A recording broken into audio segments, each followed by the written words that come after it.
नमस्कार. मी सोनाली रवींद्र खलोकार, सावित्री शक्तीपीठ, पुणे, महाराष्ट्र, शाखा परतवाडा. 11 एप्रिल 2026 महात्मा फुले यांची 200वी जयंती शुभारंभ होत आहे. त्यानिमित्ताने महात्मा फुले यांनी त्या काळी अखंडाद्वारे मोठे प्रबोधनात्मक कार्य केले. ते आजही उपयुक्त आहे. जाणून घेऊया त्यापैकी एक अखंड व त्याचा अर्थ. आजचा अखंड आहे: आद्यापेक्षा जास्त खर्च जे करीती, ऋण करी होती जीवाकाच. सोय रे धाय रे मागे पुढे येती, तुकडे मोडीती दिमाखाने. मतलबी स्नेही रसाळ बोलती, भोंदुनिया खाती संधी येता.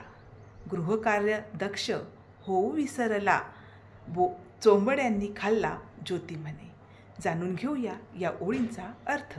या ओळींमध्ये गृहकार्यदक्ष नसलेल्या व्यक्तींचे दोष सांगितले आहेत. प्रत्येक ओळीचा अर्थ असा: ज्याची खर्च त्याच्या उत्पन्नापेक्षा जास्त असतो ते कर्जबाजारी होतात. त्यामुळे त्यांचे जीवन दुःखी व त्रासदायक बनते. अशा लोकांच्या नातेवाईकाकडून सतत मागण्या होत असतात.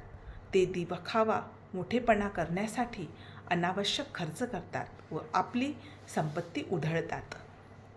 स्वार्थी मित्र गोड बोलून जवळ येतात, पण संधी मिळताच भांडण करून स्वतःचा फायदा करून घेतात.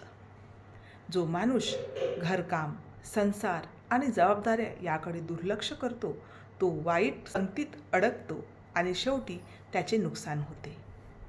एकूणच अर्थ असा की या ओळींमधून ज्योतिबा सांगतात की माणसाने आपल्या उत्पन्नानुसार खर्च करावा, दिखावा टाळावा, स्वार्थी लोकांपासून सावध राहावे आणि घरातील जबाबदाऱ्या नीट सांभाळाव्या, नीट पार पाडाव्यात. महात्मा फुले यांनी दिलेला संदेश आजही उपयुक्त आहे आणि तो आपण आपल्या जीवनात अवलंबिला पाहिजे, अशी मी सावित्री शक्तीपीठ, पुणे, महाराष्ट्राच्या वतीने आपणास विनंती करते.